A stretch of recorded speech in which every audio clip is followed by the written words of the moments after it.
Bismillahirrahmanirrahim. Assalamualaikum warahmatullahi wabarakatuh. Kami dari kelompok 4 akan mempresentasikan hasil diskusi kami tentang kasus 1, yaitu pasien gangguan kardiovaskuler, hipertensi, dan infak serebral. Berikut adalah anggota kelompok kami: Mega Asih Astari, NIM 13, Cici Wahyuni, NIM 17, Aditya Surya Pradana, NIM 39, Silmi Azizah, NIM 57, Wahyu Restiani, NIM 73, dan saya sendiri, Anissa Dusasanti, NIM 63. Outline yang akan saya sampaikan, yang pertama adalah kasus, kedua tinjauan kasus, ketiga asesmen DRP dan rencana asuhan kefarmasian, yang keempat evidence-based medicine atau EBM, yang kelima monitoring, dan yang terakhir adalah kesimpulan. Untuk yang pertama adalah kasus. Kelompok kami mendapatkan kasus seorang pasien laki-laki bernama Tuan SMW berusia 56 tahun 10 bulan. Tanggal masuk rumah sakit adalah 13 November 2018 dengan keluhan utama dan riwayat penyakit saat ini adalah lemas pada tangan dan kaki kanan. Diagnosanya sendiri adalah hipertensi dan infak serebral. Riwayat penyakit dahulu adalah hipertensi. Untuk riwayat obat tidak diketahui dan tidak memiliki riwayat alergi. Untuk riwayat lifestyle dari Bapak SMW sendiri adalah seorang perokok selama lebih dari 10 tahun. Untuk data laboratorium, pada data kimia klinik terjadi penurunan nilai HDL menjadi 32, sedangkan untuk nilai kolesterol total, trigliserid, LDL, ureum, dan kreatinin masih berada di nilai normal. Untuk data darah lengkap, terjadi penurunan nilai hemoglobin menjadi 10,2, penurunan MCV menjadi 79,6, dan penurunan MCH menjadi 25,7. Untuk nilai eritrosit, MCHC, trombosit, dan leukosit masih berada di nilai normal. Untuk pemeriksaan tanda-tanda vital yang diperiksa meliputi tekanan darah, nadi, suhu, dan nafas.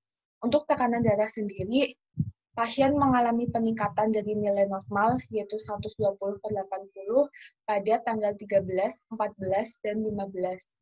Untuk nadi sendiri, nilai normalnya adalah 80 kali per menit, dan pasien mengalami penurunan dari nilai normal pada tanggal 13 hingga tanggal 17. Untuk suhu pasien sendiri, pasien tidak mengalami demam karena suhu tubuh berada pada nilai normal. Untuk nafas, nilai normalnya adalah 18 hingga 20 kali per menit, dan pasien mengalami peningkatan hanya pada tanggal 13. Selanjutnya adalah pemeriksaan penunjang. Pasien tidak mendapatkan pemeriksaan penunjang lainnya. Kemudian, untuk terapi emergensi yang diberikan saat pasien di IGD adalah diberikan captopril sublingual 25 mg pada pukul 12.30 dan pada pukul 13. Untuk terapi di bangsal sendiri, pasien diberikan yang pertama adalah mecobalamin 500 mikrogram dengan aturan pakai 2 kali 500 mikrogram secara per oral pada tanggal 13 hingga tanggal 17. Yang kedua adalah piracetam 3 gram dengan aturan pakai 2 kali 3 gram yang diberikan secara injeksi pada tanggal 13 hingga tanggal 17. Yang ketiga adalah amlodipin 10 mg dengan aturan pakai 1 kali 10 mg per oral dari tanggal 13 hingga 17. Kemudian yang keempat adalah aspilat 80 mg dengan aturan pakai 1 kali 4 tablet, sehingga dosis yang diberikan sekaligus adalah 320 mg pada tanggal 13.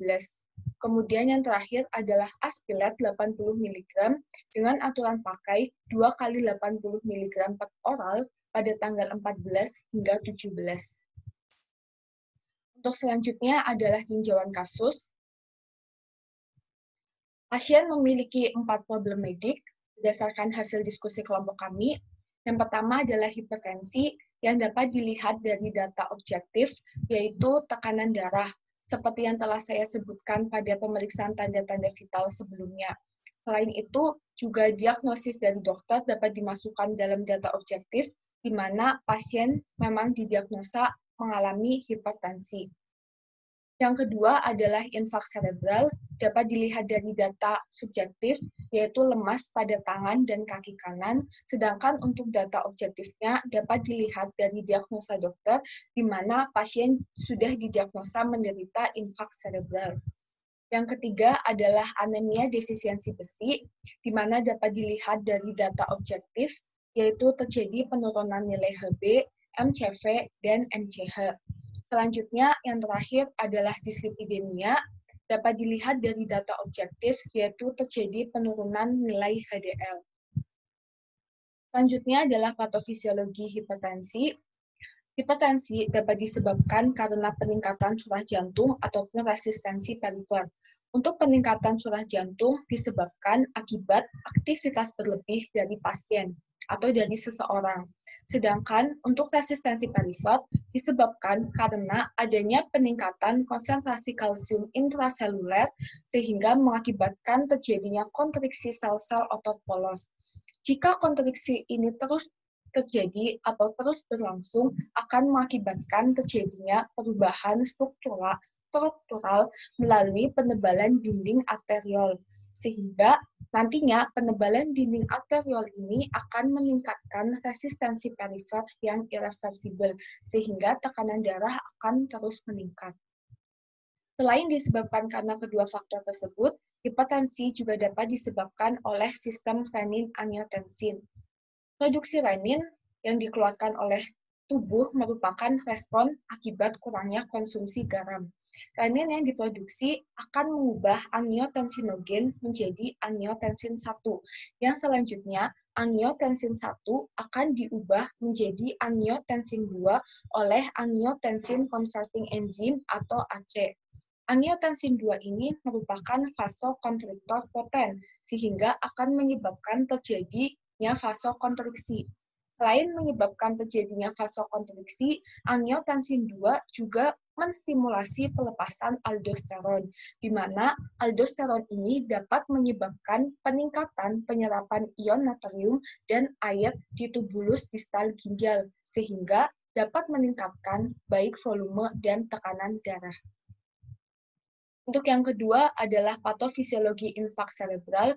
Secara umum, infark serebral disebabkan karena pembentukan trombus atau emboli yang menyumbat arteri serebral sehingga mengurangi aliran darah ke otak. Pengurangan aliran darah ke otak ini juga akan mengurangi suplai nutrisi dan oksigen ke otak, yang nantinya akan menyebabkan terjadinya iskemik.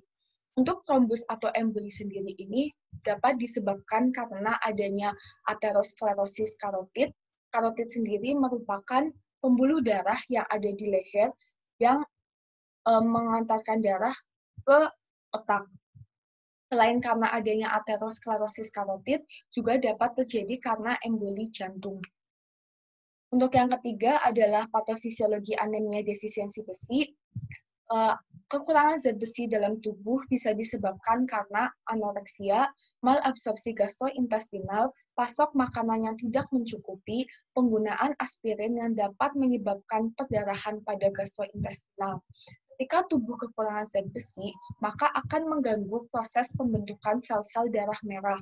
Bisa sel-sel darah merah itu terbentuk tetapi tidak sempurna, ataupun sama sekali tidak terbentuk, sehingga akan mempengaruhi konsentrasi Hb di dalam darah yang berkurang.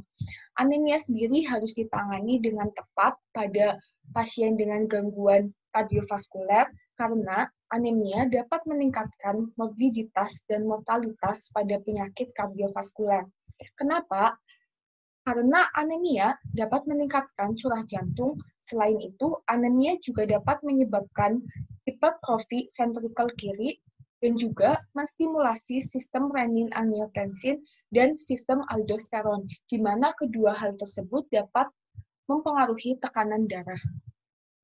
Untuk yang terakhir adalah patofisiologi dislipidemia. Dislipidemia terjadi akibat adanya peningkatan lipolisis, yaitu konversi trigliserid menjadi asam lemak bebas di dalam adiposit. Asam lemak bebas tersebut akan diangkut ke hati dan otot oleh darah. sebagian besar asam lemak tersebut akan mengalami esterifikasi menjadi trigliserid kembali, diikuti dengan stabilisasi post-translasional dari ApoB yang meningkatkan pembentukan dan sekresi dari FLDL. FLDL yang disekresi sendiri ada dua jenis, yaitu FLDL1 yang merupakan large triglycerid yang kaya akan FLDL, dan FLDL2 yang merupakan small triglycerid yang miskin akan FLDL. Peningkatan dari FLDL1 akan memicu produksi LDL dan akan menurunkan kadar dari HDL. Apabila kondisi ini terus-menerus terjadi, akan mengakibatkan terjadinya aterosklerosis, di mana aterosklerosis ini dapat menyebabkan penyumbatan pembuluh darah yang ada di tubuh, yang selanjutnya akan bisa terjadi iskemik. Untuk yang penjelasan selanjutnya adalah tentang asesmen DRP dan rencana asuhan kefarmasian. Untuk yang pertama adalah problematik hipertensi. Terapi yang diberikan berupa captopril sublingual dan amlodipin. Untuk asesmen DRP sendiri, yaitu terjadinya DRP berupa adverse drug reaction antara amlodipin dengan aspirat atau aspirin yang dapat menyebabkan terjadinya peningkatan tekanan darah. Rekomendasi terapi yang dapat diberikan adalah tetap melanjutkan terapi dengan amlodipin dengan dilakukan penyesuaian dosis, yaitu penggunaan aspirat dosis rendah. Untuk edukasi sendiri, dapat diberikan terapi non-farmakologi seperti perubahan gaya hidup, restriksi natrium, diet dengan gizi seimbang, menurunkan berat badan, terutama jika pasien obesitas, melakukan aktivitas fisik selama minimal 30 menit, dan berhenti merokok. Untuk yang kedua adalah infak cerebral. Terapi yang diberikan adalah piracetam dan aspirin. Untuk DRP yang terjadi ada dua. Yang pertama adalah terapi tidak efektif. Terapi tidak efektif di sini adalah penggunaan piracetam sebagai neuroprotektif pada pengobatan infak cerebral. Karena didasarkan pada studi review Cochrane terbaru mengenai percobaan atau penelitian penggunaan neuroprotektif pada pasien infak cerebral menunjukkan terapi yang tidak efektif atau tidak adanya efek yang signifikan dari neuroprotektif tersebut. Sehingga rekomendasi terapi yang dapat diberikan adalah piracetam dihentikan pemberiannya, dan penata laksanaan terapi infak cerebral hanya dilakukan dengan pengaturan tekanan darah dan pemberian antiplatelet aspirin. Untuk DRP yang kedua adalah interaksi obat. Interaksi obat yang terjadi adalah antara aspirin dan mecobalamin atau vitamin B12, di mana aspirin menurunkan absorpsi dari mecobalamin apabila keduanya diberikan secara peroral. Untuk rekomendasi terapi yang dapat diberikan adalah dengan pemberian jeda pemberian antara kedua obat tersebut. Dan untuk edukasi yang dapat diberikan adalah berupa terapi non-farmakologi seperti pemberian trombektomi mekanik, yaitu suatu intervensi untuk mengeluarkan bekuan darah dari pembuluh darah. Selain itu, juga pemberian dukungan jalan nafas atau bantuan ventilasi, dan yang terakhir adalah rekomendasi untuk memulai diet enteral. Untuk yang ketiga adalah anemia defisiensi besi. Terapi yang diberikan adalah mecobalamin, dan DRP yang terjadi adalah terapi tidak efektif karena pasien mengalami anemia defisiensi besi yang ditandai dengan nilai Hb, MCV, MCH, dan MCHC yang menurun. Sedangkan mecobalamin merupakan terapi untuk pasien yang mengalami anemia defisiensi vitamin B12. Untuk rekomendasi terapi yang dapat diberikan adalah dengan penggantian mecobalamin menggunakan suplemen besi oral atau IV iron atau dengan transfusi darah. Dan terapi yang dipilih adalah dengan pemberian suplemen besi oral ferrous sulfat. Untuk edukasi yang dapat diberikan sendiri berupa terapi non-farmakologi seperti diet makanan bergizi, pemberian vitamin C untuk membantu penyerapan zat besi dalam tubuh, dan yang terakhir adalah transfusi darah apabila pasien memiliki indikasi tertentu. Dan yang terakhir adalah dislipidemia. DRP yang terjadi adalah kebutuhan terapi tambahan. Hal ini disebabkan karena pasien sama sekali belum mendapatkan terapi untuk meningkatkan HDL. Rekomendasi terapi yang dapat diberikan adalah pemberian obat golongan fibrat atau asam nikotinat. Dan terapi yang dipilih adalah penggunaan obat niacin. Karena berdasarkan peningkatan HDL-C, terapi niacin merupakan terapi yang paling efektif untuk penurunan risiko penyakit coronary heart disease atau CHD. Baru kemudian diikuti oleh fenofibrat dan atorvastatin. Untuk edukasi sendiri, yaitu berupa terapi non-farmakologi seperti pengaturan diet dengan mengurangi konsumsi lemak jenuh, melakukan aktivitas fisik, menurunkan berat badan apabila pasien obesitas, kemudian melakukan penghentian kebiasaan merokok, dan yang terakhir adalah melakukan diet suplemen. Diet suplemen yang dapat dilakukan seperti fitosterol, protein kedelai, makanan kaya serat, dan PUFA omega 3. Selanjutnya adalah EBM. Untuk yang pertama adalah untuk hipertensi, ada 2 obat, yaitu captopril dan amlodipin. Untuk EBM yang pertama adalah untuk captopril sublingual. Captopril sublingual sendiri sudah sering digunakan untuk mengatur tekanan darah yang darurat, serta untuk menurunkan tekanan darah secara cepat dan efektif dibandingkan dengan captopril oral setelah 30 menit pemberian. Berikut adalah screenshot dari jurnal yang kami gunakan sebagai dasar. Kemudian, untuk yang kedua adalah amlodipin. Pasien diberikan amlodipin dengan dosis 10 mg tiap harinya sudah cukup efektif karena didasarkan pada studi meta-analisis terhadap 31 randomized control trial, obat antihipertensi golongan kalsium channel blocker memiliki efektivitas untuk menurunkan stroke secara efektif dibandingkan dengan golongan beta blocker. Akan tetapi, golongan CCB ini memiliki efek yang sama atau efek yang tidak berbeda dengan golongan ACI dan diuretik. Walaupun demikian, kami tetap memilih penggunaan amlodipin dibandingkan dengan golongan ACI didasarkan pada penelitian bahwa efek monoterapi amlodipin dibandingkan dengan obat golongan lainnya, termasuk di dalamnya adalah ACI, amlodipin memiliki efek yang netral terhadap beberapa kondisi komorbiditas. Kondisi komorbiditas sendiri adalah kondisi di mana adanya penyakit penyerta di samping penyakit utama. Selain itu, amlodipin juga memiliki onset aksi yang bertahap, sehingga tidak ada aktivasi neuroendokrin yang signifikan. Ditambah lagi, waktu paruh yang panjang dari amlodipin ini memungkinkan pemberiannya cukup 1 kali sehari sehingga dapat meningkatkan kepatuhan pasien. Untuk aturan pakai, captopril sublingual diberikan ketika pasien masuk ke instalasi gawat darurat, ketika tekanan darah berada di atas 140, ketika tekanan darah sangat tinggi, langsung diberikan captopril sublingual. Dan 30 menit setelah pemberian, apabila tekanan darah dicek dan ternyata masih berada di atas 140/90, maka dapat diberikan captopril sublingual yang kedua. Untuk kontraindikasi dari captopril sendiri adalah pada pasien gagal ginjal, pada pasien yang memiliki kerusakan ginjal, pada wanita hamil, dan ibu menyusui.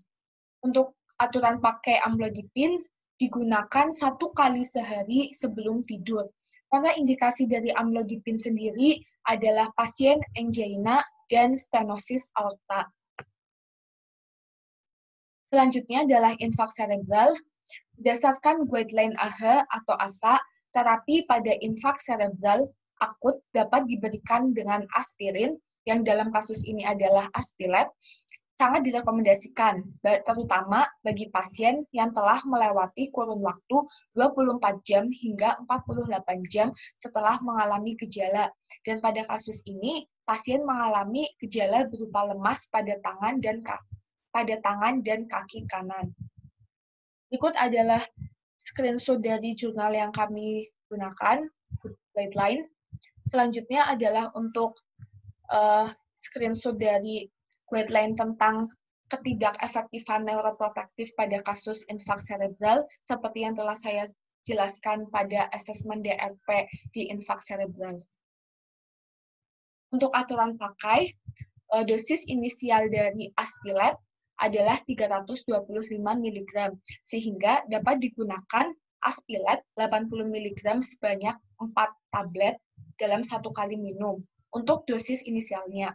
Dan untuk dosis minimal yang dapat digunakan untuk mengatasi infak serebral adalah 160 mg, sehingga dapat digunakan Aspilet 80 mg yang diminum 2 kali sehari sebagai dosis maintenance dan juga sebagai pengaturan dosis akibat adanya interaksi antara Aspilet dengan amlodipin.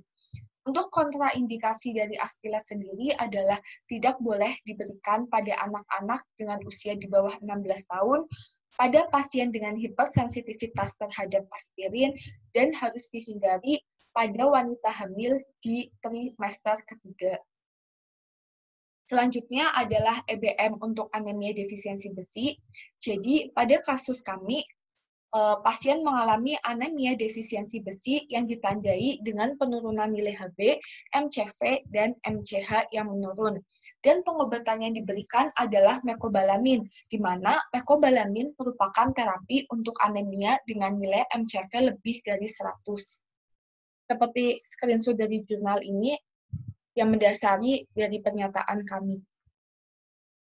Selain itu, EBM dari ferois sulfat yang kami gunakan adalah karena ferois sulfat merupakan pengobatan standar untuk mengatasi anemia defisiensi besi karena bioavailabilitas yang baik, kemudian kemanjuran atau efektivitas dan tolerabilitas yang dapat diterima pasien yang ditunjukkan di beberapa studi klinik. Dan sebelumnya saya menjelaskan di salah satu terapi non-farmakologi dapat diberikan transfusi darah. Akan tetapi pada pasien tidak dapat diberikan karena transfusi darah sendiri hanya diberikan pada keadaan anemia yang sangat berat atau yang disertai dengan infeksi yang dapat mempengaruhi respon terapi, dan pasien tidak memiliki indikasi tersebut. Untuk aturan pakai dari ferois sulfat sendiri adalah perharinya dapat diberikan dosis sebesar 60 hingga 120 mg dengan durasi pemakaian selama 3 bulan. Untuk kontraindikasi dari ferois sulfat sendiri adalah pada pasien yang memiliki hipersensitivitas terhadap garam iron, pada pasien anemia hemolitik, dan pada pasien yang menerima transfusi darah secara berulang. Untuk EBM yang terakhir adalah EBM untuk dislipidemia. Seperti yang telah saya sebutkan pada penjelasan ADR tentang dislipidemia, terapi yang direkomendasikan adalah penggunaan niacin karena paling efektif untuk mengatasi penurunan resiko penyakit CHD. Seperti pada jurnal yang saya lampirkan. Untuk aturan pakai dari niacin sendiri, dosis awal yang direkomendasikan adalah 500 mg per hari yang digunakan selama 4 minggu, dan apabila selama 4 minggu tersebut tidak menunjukkan hasil, dapat ditingkatkan selama 4 minggu berikutnya sebesar 500 mg selama dosis tersebut masih dapat ditoleransi atau diterima oleh pasien dan hingga konsentrasi lipid atau HDL yang kita hendaki tercapai. Untuk kontraindikasi dari niacin sendiri adalah pada pasien penyakit hati aktif, pada pasien dengan penyakit tukak lambung aktif, pada pasien perdarahan arteri, dan pada pasien yang memiliki hipersensitivitas terhadap niacin atau komponen obat niacin. Berikut adalah EBM terapi non-farmakologi dislipidemia. Selanjutnya adalah monitoring. Yang akan dimonitoring, yang pertama adalah penggunaan obat captopril sublingual, dapat dilihat efektivitasnya melalui tanda-tanda vital, yaitu terjadinya penurunan tekanan darah menjadi 195,5 per 93,5 setelah 24 jam pemberian. Jadi yang dimaksud di sini adalah sebenarnya pada jurnal disebutkan penggunaan captopril sublingual ini dapat menurunkan tekanan darah hingga 15%, dan nilai 195,5 per 93,5 ini diperoleh dari penurunan 15% dari tekanan darah awal ketika pasien sampai di IGD, yaitu 230/110, dan diperoleh penurunan sebesar 195,5/93,5. Untuk efek samping dari captopril sendiri, secara klinis berupa batuk kering yang persisten dan hiperkalemia. Sedangkan untuk data labnya, apabila pasien mengalami efek samping hiperkalemia, maka kadar kalium akan lebih dari 5,5 milimol per liter. Untuk monitoring yang kedua adalah obat amlodipin. Efektivitas dapat dilihat dari tanda-tanda vital, yaitu tekanan darah menjadi 140/90. Untuk efek samping amlodipin yang mungkin muncul dapat dilihat secara klinis berupa edema periferal, pusing, kelelahan, sakit kepala, jantung berdebar, dan mual. Monitoring yang selanjutnya adalah Aspilab. Efektivitas dari Aspilab dapat dilihat secara klinis berupa lemas pada tangan dan kaki kanan berkurang atau hilang, dan efek samping dari Aspilab sendiri dapat dilihat secara klinis dari gangguan gastrointestinal, hemoragik, dan bronkospasma. Untuk monitoring selanjutnya adalah obat furosulfat. Efektivitasnya dapat dilihat dari data lab, yaitu terjadinya peningkatan kadar hemoglobin sebesar 2 gram per desiliter dalam 4 hingga 8 minggu setelah terapi. Untuk efek samping dari furosulfat sendiri, yang sering muncul adalah gangguan gastrointestinal seperti mual, perut kembung, sakit perut, diare, sembelit, ataupun tinja berwarna hitam. Dan monitoring yang terakhir adalah monitoring obat niacin, di mana efektivitasnya dapat dilihat dari data lab, yaitu terjadinya peningkatan nilai HDL sebesar 15 hingga 35% atau senilai 4,2 hingga 11,2 mg per desiliter. Untuk efek samping dari niacin sendiri bisa berupa flu, diabetes, gangguan gastrointestinal, dan GERD. Berikut adalah jadwal pemantauan. Jadi pada pasien, pemantauan yang dilakukan meliputi pemantauan tekanan darah, hemoglobin, dan HDL. Untuk pemantauan tekanan darah, nilai normalnya sendiri 120/80, dan jadwal pemantauan dilakukan setiap hari. Untuk yang kedua adalah hemoglobin dengan nilai normal 11,7 hingga 15,5 gram per desiliter dengan jadwal pemantauan 6 bulan setelah terapi. Dan yang terakhir adalah pemantauan HDL dengan nilai normal lebih dari 40 gram per desiliter dan jadwal pemantauan 6 minggu setelah terapi. Sebelumnya, saya minta maaf karena kami tidak menyertakan screenshot yang menyatakan jadwal pemantauan untuk tekanan darah, HB, dan HDL. Tetapi apabila teman-teman ingin membaca lebih lanjut, dapat mendownload di LDRU yang akan kelompok kami sertakan. Selanjutnya adalah untuk KIE. Yang pertama adalah KIE untuk pasien, yaitu dengan memberikan edukasi pada pasien tentang penanganan hipertensi, bisa berupa modifikasi gaya hidup. Yang kedua adalah mengedukasi pasien tentang obat yang diperlukan dan cara penggunaannya. Yang ketiga adalah mengedukasi pasien untuk terus menggunakan obat antihipertensi, kecuali ada perubahan dari dokter. Yang keempat adalah menyarankan pasien untuk terus melakukan monitoring tekanan darah secara teratur, sehingga hipertensi dapat dideteksi sejak awal dan mencegah timbulnya komplikasi lebih lanjut. Dan yang terakhir adalah mengedukasi pasien untuk meminum obat furosulfat segera setelah makan untuk mengurangi efek samping yang mungkin timbul. KIE untuk keluarga pasien adalah menjelaskan cara penggunaan, dosis, dan waktu penggunaan dari obat. Yang kedua adalah memberikan edukasi tentang kepatuhan minum obat dan gaya hidup yang sehat. Selanjutnya, yang terakhir adalah KIE untuk tenaga kesehatan. Yang pertama adalah menginformasikan dan mengingatkan jadwal serta aturan penggunaan obat. Yang kedua, melakukan konsultasi medis dengan tenaga medis lainnya apabila gejala terus berlanjut, dan melakukan identifikasi lebih lanjut untuk penyebab anemia untuk menetapkan atau untuk menentukan terapi yang lebih tepat. Dan yang terakhir adalah menjelaskan kepada pasien mengenai penggunaan obat secara tepat, meliputi besarnya dosis, frekuensi pemakaian, maupun manfaat dari obat tersebut. Yang terakhir adalah kesimpulan. Berdasarkan penjelasan saya atau berdasarkan slide-slide yang telah saya jelaskan, dapat disimpulkan bahwa drug-related problem yang ditemukan pada kasus ini antara lain, yang pertama adalah adanya adverse drug reaction, yaitu kombinasi antara amlodipin dengan aspilat yang dapat menyebabkan peningkatan tekanan darah. Yang kedua adalah adanya interaksi obat antara mecobalamin dan aspirin, di mana aspirin akan menurunkan absorpsi mecobalamin apabila keduanya diberikan secara peroral. Kemudian adanya terapi yang tidak efektif, yaitu mecobalamin, yang merupakan terapi untuk anemia dengan nilai MCV lebih dari 100, di mana pasien memiliki nilai MCV kurang dari 100. Dan terapi yang tidak efektif lainnya adalah pemberian piracetam sebagai neuroprotektif pada kasus infak cerebral yang tidak direkomendasikan karena penggunaan neuroprotektif tidak memiliki efek yang signifikan dalam menunjang terapi infak cerebral. Yang terakhir adalah adanya terapi tambahan, yaitu terapi untuk meningkatkan kadar HDL.